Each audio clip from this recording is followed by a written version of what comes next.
What is good, y'all? Sean the Small Game Man, back again with yet another reaction video, baby. And today we're back with some more NC Hammer, man. This is the all avatars ranked and explained video. So I want to go ahead and jump into this, man. Of course, I got some opinions when it comes to the black avatar. Avatars. And of course, I'm probably going to rank on the top of this list, but we'll see who falls underneath me.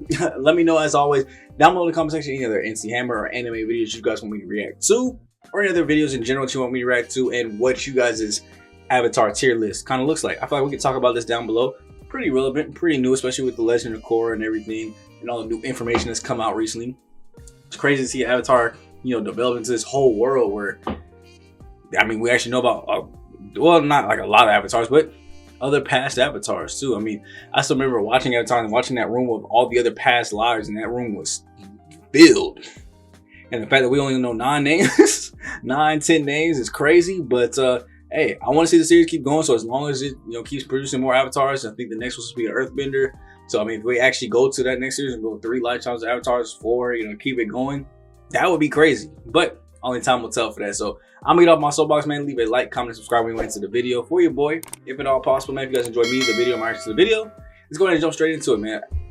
Y'all take a little kickback for the day. Oh, you still want to watch anyway? You said your show better? All right. In the light of 2023 and 2024 being some of the biggest years for Avatar: The Last Airbender we've ever seen, I figured now is the best time possible to talk about, well, Avatar: The Last Airbender. Because not only are we getting 3 movies about the original— Oh, I knew it was a little bit louder than normal. My fault, y'all. Let me turn this down. But wait, hold on. We're about to get what? Oh, yeah, I do remember that they did talk about, mentioned 3 movies. Kyoshi movie. It's almost the end of 2024. Has that dropped? Am I late? I'm about to go check Netflix to see if that dropped. Zuko 2025 and Korra 2026. When did this video drop? Oh, it's dropped a year ago. I might be late. Of Avatar, with the first movie slated for October 10th of 2025, which is telling the story about Aang and the rest of his adult friends 2025. exploring the world, where we'll get our first looks at Aang and Katara and Toph and Sokka and Zuko in their prime. And then on top of that, we're getting a new animated movie every year after 2025 for a total of 3 movies. And on top of all of that, it was announced that we're getting the next generation of Avatar, an animated TV series just like The Legend of Korra or Avatar: The Last Airbender, following the next Avatar in the cycle, who will be an Earthbender. And since we're getting stories about previous avatars and future avatars, I figured there was no better time than to talk about all the avatars. So we've already done a video explaining what the avatar is and what role they play in the world of Avatar. It's a great video. You should watch it. But I don't want to talk— if y'all want to see the reaction to it, though. Talk about the role of Avatar today. Today I want to talk about specifically avatars, and more specifically than that, how strong they were in comparison to other avatars. What I'm taking a very long and arduous path at here is that today, I want to rank and explain. Dang, real quick, y'all. What if you could choose? What would your starting bending be? You had to learn them all anyway, but where would you start out as? Y'all already know I'm going to the Fire Nation, dog. But let me know down below where would y'all start at? Where would you want to be born into first? And then, obviously go out and learn the rest of the elements. Every avatar that's ever existed, so far as the ones we know at least. Because while there has been hundreds of avatars, we only know the names of 9. And honestly, for those of you who haven't read all the books and seen The Legend of Korra and Avatar: The Last Airbender, you may not even know all of those 9.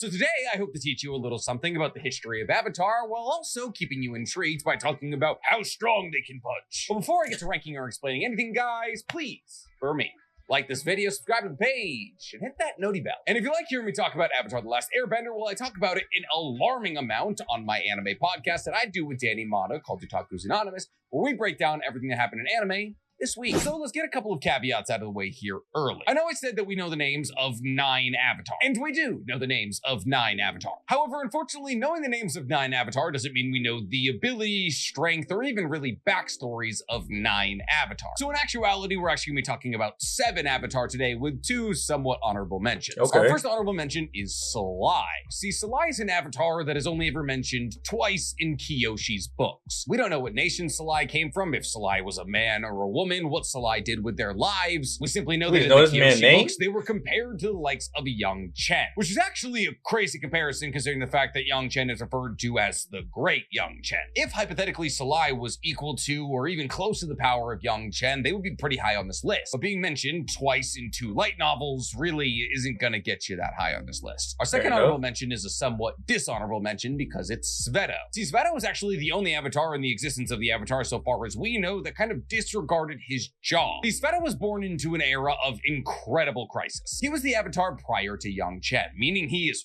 way back. Outside of Wan, he's the oldest avatar that we know of, living somewhere before 345 BG. BG standing for before genocide. At this time, the Fire Nation was kind of eating itself alive. Did they really call it before genocide? I didn't know. That I didn't know. They really call it BG?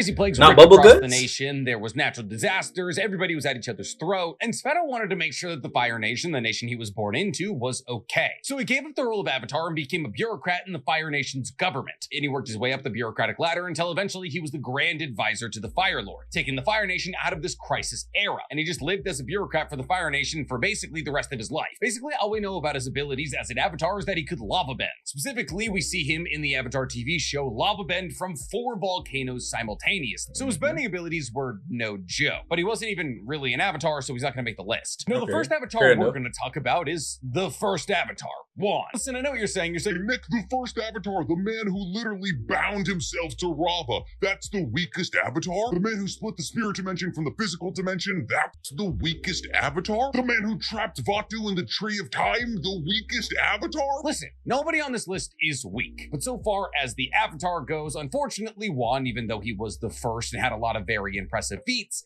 is the weakest avatar, if only because of the way that the avatar cycle works. Being an avatar means you largely rely on the wisdom of previous avatars. Look at how often Aang looked to Roku for advice in combat and politics. While Wan is incredibly powerful and did trap Vatu in the Tree of Time and split the dimensions, he had no previous avatars to look back to. And being the avatar works a lot like All for One. It's accumulated knowledge, which is why Korra severing the avatar from all of its previous lives is such a big deal. It means more likely than not that the next iteration of the avatar who ends up in the Earth Village is probably going to be the weakest ever avatar. But enough about why Wan's in this spot. Let's talk about Wan a little bit. Wan, as we've already touched on, was the first avatar. He lived 9,824 years BG, back when humans still lived on lion turtles. See, lion turtles took pity on humans and allowed humans to live on their back.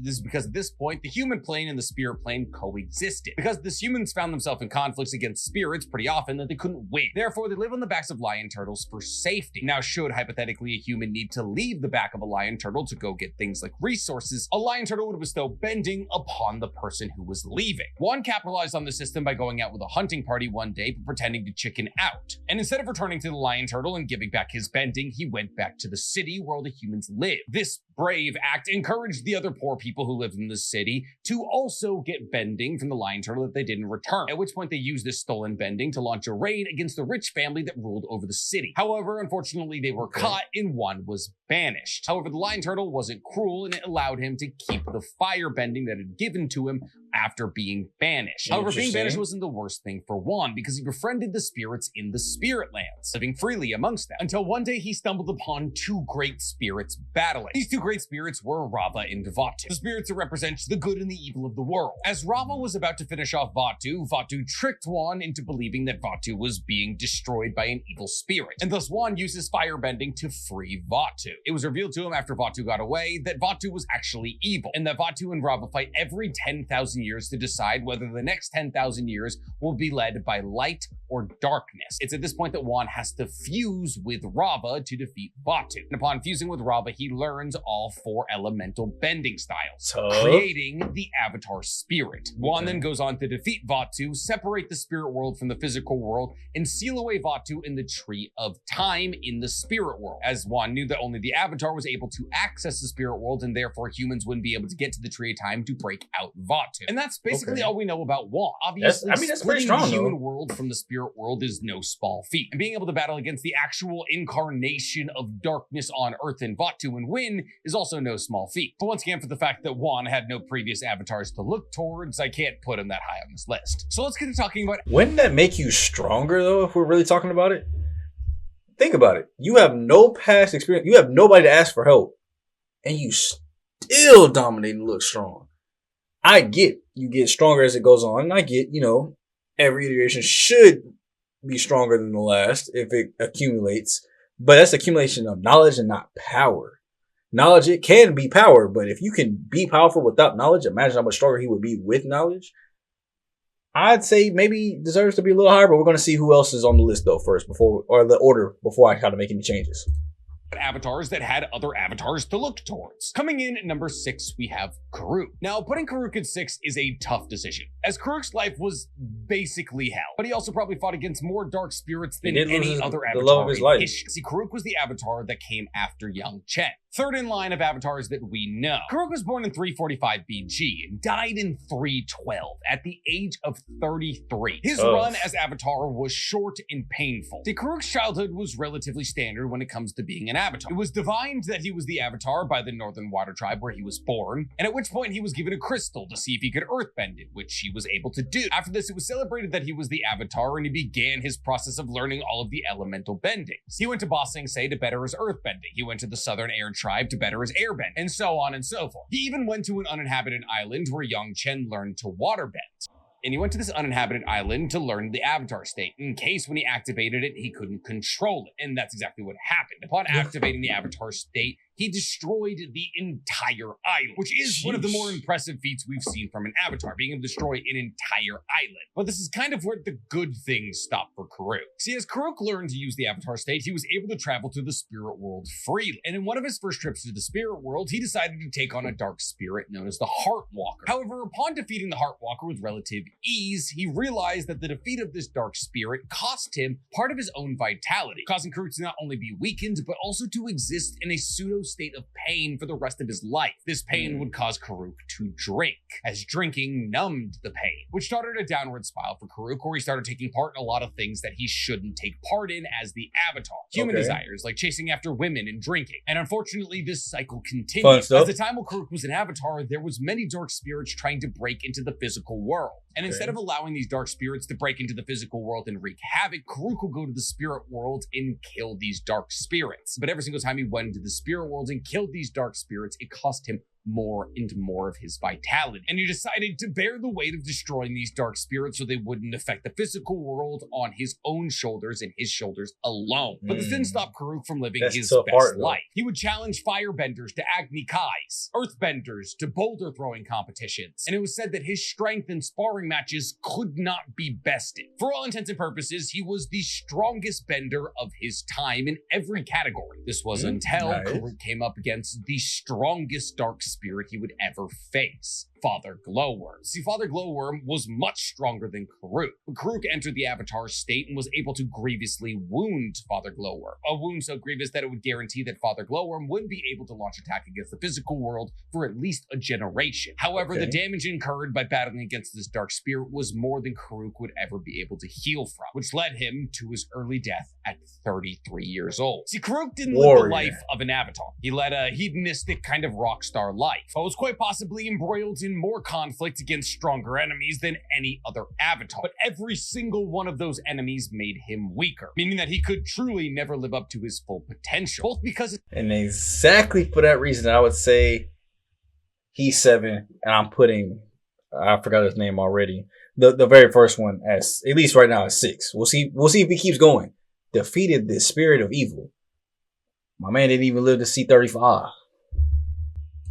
His vitality was slowly but surely being chipped away, and also because he only lived to 33, which means he didn't have nearly as much time to perfect his bending that a lot of other avatars did. I mean, Kyoshi lived for over 200 years. But speaking of avatars who lived for a surprisingly long time, coming up at number 5, we have Avatar Roku. Avatar Roku was the avatar before Aang, which is why Aang confers with Avatar Roku so often. Avatar Roku, unlike Karuk, was an incredible avatar, though he did live through significantly less turmoil and strife than Karuk. Avatar Roku was born into a noble family in the Fire Nation, and he and soon-to-be Fire Lord Sozin were best friends. So much so that they would train their firebending with each other all of the time. It wasn't until Roku was 16 years old that he was informed he was the Avatar, at which point Roku left the Fire Nation to train in the other 3 elements. He went to the Southern Air Tribe first to learn airbending, where he became best friends with a man by the name of Gyatso, who was actually the person who brought up Aang. He then went to the Northern Water Tribe to learn waterbending, and then the Earth Kingdom to learn earthbending. The reason Roku is lower on this list is because because it did take him pretty long to master all of these elements. In fact, Roku didn't become a fully realized avatar until he was 28 years old, meaning it took him around 12 years. Kuroko's already dead by then. In 1 year. However, Roku did become a better bender at the respective element he was being taught than the person who was teaching him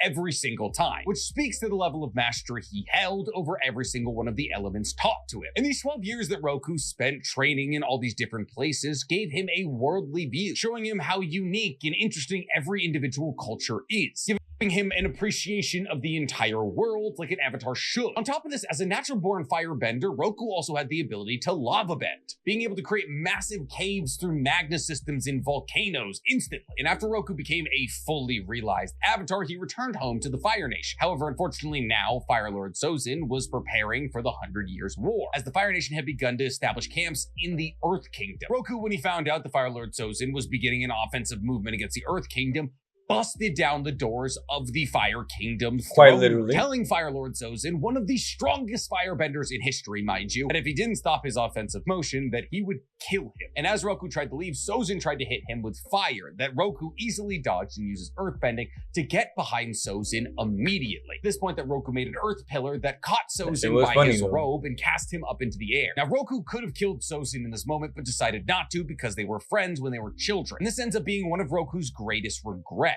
As Gotta if Roku kill him. had killed Fire Killed Lord him friends. Sozin, the 100 Years' War would have been avoided completely. But I don't want to glance past the fact that Sozin was so outmatched by Roku that he didn't even get to use a second attack. And the only reason that Roku dies is because the island he lives on has two massive volcanoes erupt somewhat simultaneously. Roku, trying to save his island and all the people that live on it, is trying to bend the lava back down. Our Lord Sozin actually comes to his aid to help him bend these volcanoes, but once they realize they can't do it, they go to flee. However, unfortunately, Roku succumbs to poisonous gas secreted from the volcano, which Firelord Sozin could have saved him from, but he realized having Roku dead was better for his 100 Years' War. Before Firelord Sozin showed up, Roku was actively bending down an erupting volcano. At 70 years old, mind you. It wasn't until a second volcano erupted that Roku decided the cause was lost. And while obviously we saw feats from Sveto where he was able to bend 4 volcanoes simultaneously, Roku was actively trying to redirect all of the lava away from his island and the people that lived there, because Roku wasn't regarded as a powerful bender. Roku was regarded as the avatar with the most control, being able to melt metal bars off people without burning the people the bars are off. That's being impressive. able to destroy entire buildings but keeping a singular pillar in the middle of the building untouched. Impressive. His power isn't what made him scary, it was his control. And because of that control, I'm putting him at 5. And But it's because of that control, I'm dropping him down to 6 and moving the first avatar up to 5. We're talking about strongest here. Control is great. Control is awesome. I need some strength though.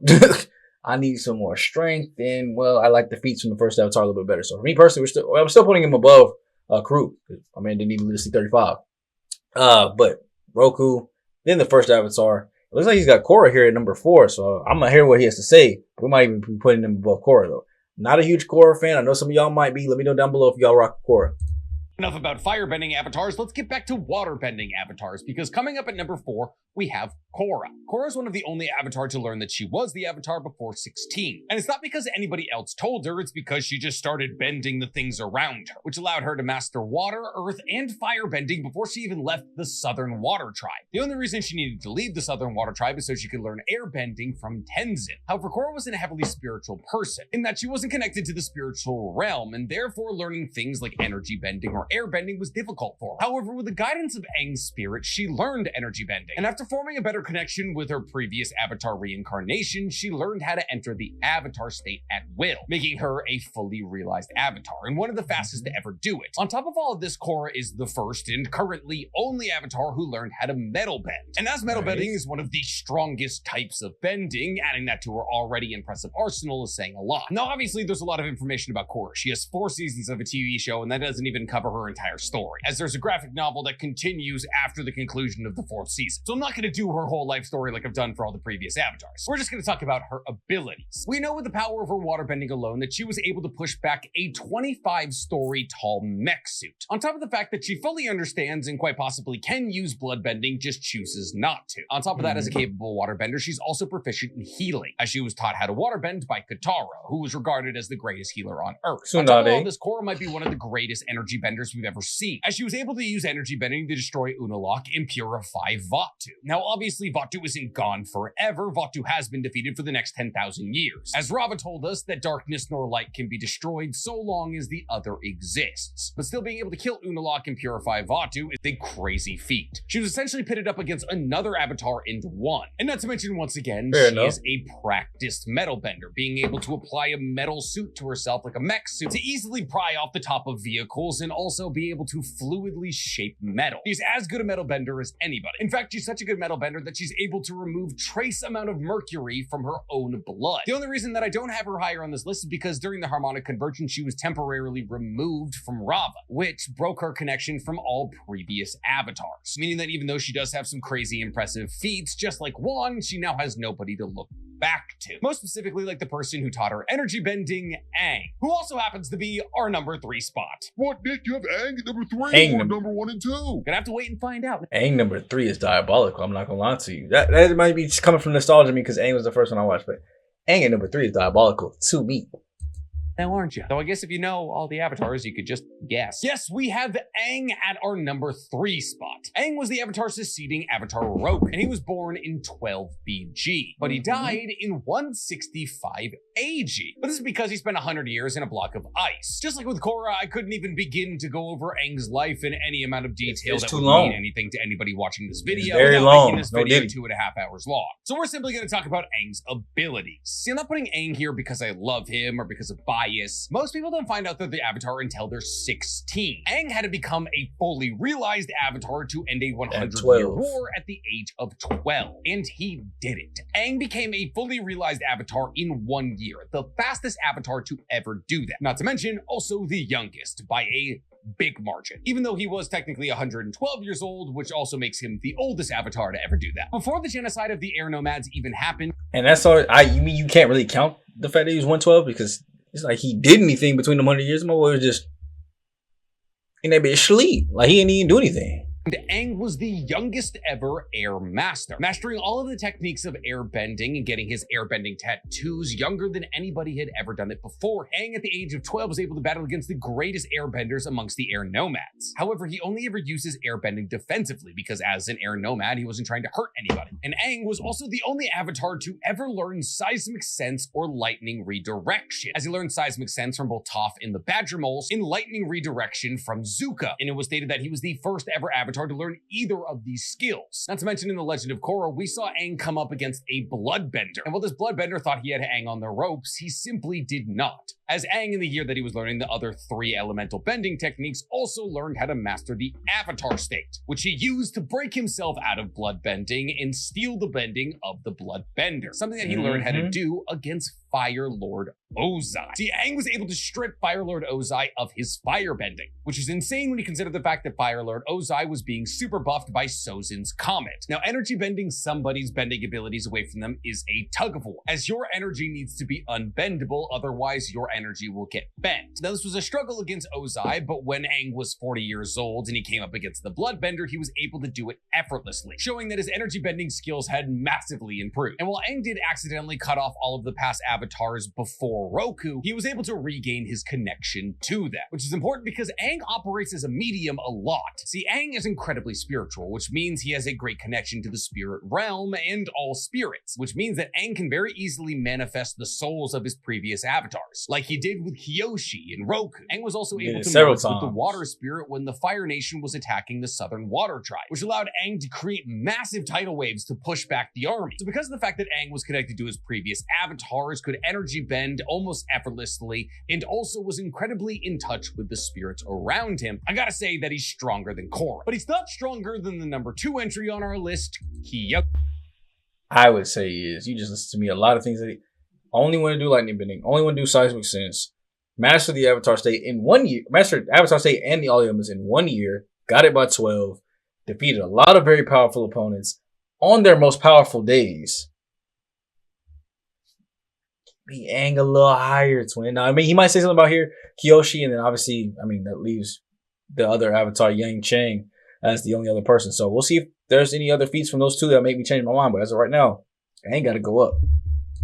Kyoshi. Kyoshi is her. See, while we heard about Kyoshi in It's Avatar her. The Last Airbender, we didn't learn as much as we know about her now until we got her 2 books, which gave us about as much information on Kyoshi as we have about Aang or Korra. Maybe more, considering the fact that Kyoshi lived for 230 years. See, Kyoshi was born in 312 BG and died in 82 BG. This 7-foot lesbian is unfortunately my dream woman because I want to be carried around like a satchel, but unfortunately, no boobs. Hey, I will almost definitely. I mean, I agree with you with the no boobs, but you want to be carried around like a what? Have some self-respect and dignity.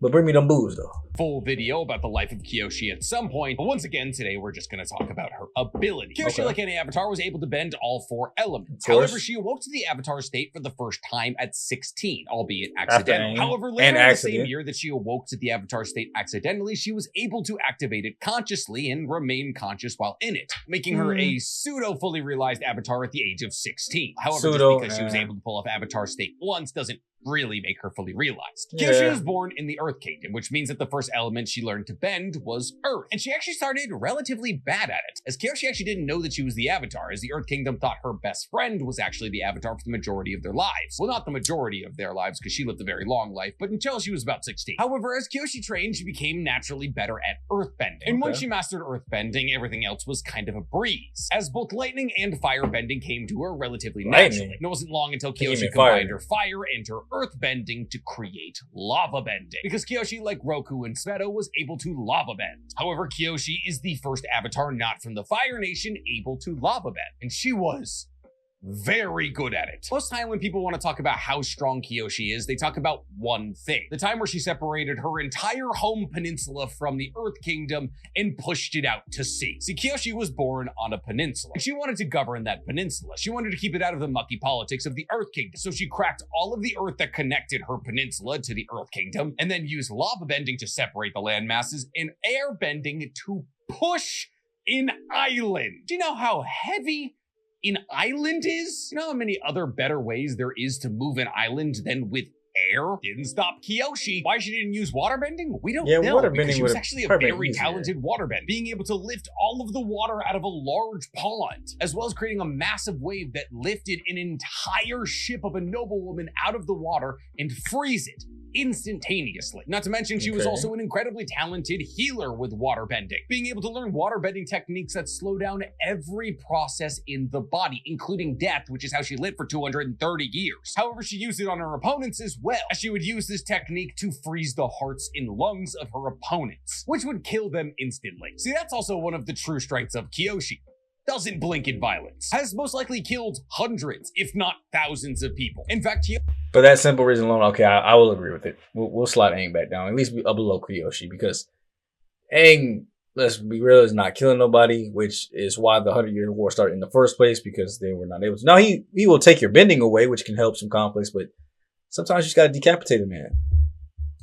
Kyoshi's character arc is that in the beginning of her life as an avatar, she just kills everybody. But by the end, she only kills the really bad. But here's the thing, she doesn't even need her bending to kill you. Remember, she is 7 foot tall, and she trained all of the Kyoshi warriors, who use Tessin Jutsu, the art of battling with golden metallic fans, which she could use to kill you, considering the fact she was able to lift a fully grown man with one arm as a teenager. Once again, dream woman. But if Kyoshi's not number 1, then who is? Well, you're not going to love this answer because this avatar is one of the lesser known avatar, but coming in at number 1, we have Yang Chen. Yang Chen, also referred to as the Great Yang Chen, is regarded as the most kind and the most powerful avatar of all time. You see, Yang Chen was the heir avatar before Aang, which means she came 4 avatars before Aang. So Yang Chen grew up in a weird time for the world, a time when none of the nations really interacted with each other, as she was the avatar who followed up Sveto, an avatar who abandoned his role as avatar to keep the Fire Nation safe. And thus, Yang Chen tried to master the 4 elements as fast as she could. But this task was harder than Yang Chen bargained for, as in this time, political strife was rampant. Trust wasn't earned, but bought. Deceit, lies, and cheating were the language of all of the 4 nations. But as she became more realized as an avatar and began to battle against the likes of combustion benders in cities like Bin-Er, everybody around the world began to respect her. Because even though she was raised a pacifist by the Air Nomad, she was known for her fierce will to do whatever it takes to maintain peace. That makes her better than Aang. 3 combustion benders that were operating as human weapons simultaneously, taking every single one of them out to catch a man by the name of Zongdu, the leader of the Anonymity Project. Project. The Unanimity Project was a project undertaking of the Shang cities trying to break out of the control of the Earth Kingdom. However, Yang Chen, trying to bring the countries together and therefore trying to minimize as much division as possible, made sure this didn't happen. And because of her incredible will to bring the nations together and how feared and respected she was, she became somewhat of a holy figure. So much so that even after her death, no wars were waged between any of the nations for an entire generation out of respect for her, which is why Karuk didn't have to worry about political strife. She was revered as such a holy person that the Earth Kingdom to this day still prays to her for protection. But let's talk about her abilities. Yang Chen is regarded as most likely the strongest airbender of all time, being said to be able to form circular air currents so strong they could move the sky. With her airbending, she was able to manipulate the weather. Not to mention, she also knew how to remove all of the air out of somebody's lungs or all of the air out of an entire room to suffocate those in it. Though she would always return the air before the people die. As a waterbender, she was the greatest healer of her generation. And as an air nomad, very similar to Aang, she was an incredible medium, being able to manifest previous avatars or combined with spirits. But Yang Chen was even more spiritual than Aang. Her spiritual connection was so strong, it was almost a hindrance. She started talking to visions of previous avatars at 8 years old. And at the age of 11, she was able to cross into the spirit realm. And because the true strength of an avatar comes through the connection to your past lives, Yang Chen being the most connected to her past lives means that she is most likely the strongest avatar ever. But then again, who knows? Maybe some of the feats we see from adult Aang in this upcoming movie will disprove everything I just said. Maybe the next generation earthbending avatar will be the strongest of all time. All I know is that I'm excited for the future of Avatar: The Last Airbender. Are you guys excited for the future? Let me know what y'all think. I mean, there's still definitely some room to grow if they're really still doing that adult version of Aang. I don't know if that's still in the works, if that's still being planned. But so yeah, at least as far as my list goes, we're starting out with the 2 honorable mentions. Of course, I still agree with leaving them off. We'll have Karuk, Roku, I keep forgetting his name. And then the very first avatar, then we're going to go Korra, Aang, Kyoshi, Yang Chen. So that would be what my list would look like. Let me know if y'all's changed a little bit. Obviously, the only thing we did is move his 7 to 5 and drop 5 and 6 down 1 spot. But let me know if you guys has changed it at all, or if you guys agree with it completely, or you guys rock with somebody being a little bit higher. Do you guys rock with Yang Chen being the strongest avatar? Let all me know in the comment section. I'll get down there and argue with you guys or talk about it with you guys and converse down below. But as always, it's me, your boy Sean. This movie here, Black Okage, Black Avatar, King Leo. Now, I'll catch you guys in the next video because, I'm the strongest avatar, really. So I'm actually number 1. And then she under me. You know what I'm saying? Yeah. Catch you guys in the next one, man. I'm going for that. Leave a like, comment, subscribe on your way out. Peace.